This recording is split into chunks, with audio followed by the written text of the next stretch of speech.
Searching for the Truth with Liberty Aid Academy. So, what is a 508c1A? A 508c1A is an exemption code created by the IRS.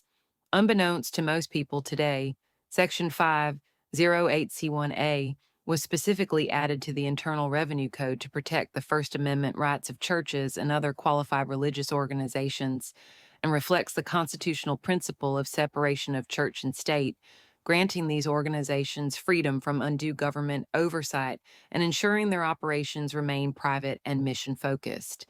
The organizations that fall under this mandatory exception are churches, their integrated auxiliaries, or religious faith based organizations and conventions or associations of churches.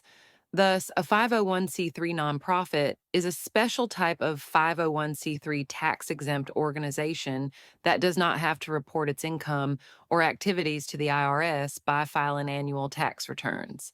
The exemption code enjoys a mandatory exception from all the restrictions a 501c3 has, including free speech restrictions, IRS reporting requirements, rules, and regulations from the IRS. The 508c1A is applicable in all 50 states and recognized internationally under the Hague Convention of the United Nations Charter. Since its inception in 1954 with the Johnson Amendment, the 501c3 has been promoted and advertised by many as the only option to organizing a religious or not for profit organization. This is fatally incorrect. Federal law, IRS publications, and court cases all confirm and establish the rights and protection of the 508c1A entity. The McCaig Mastery Trust is a convention, but can also be ran as other types of religious organizations and can also be used for a business.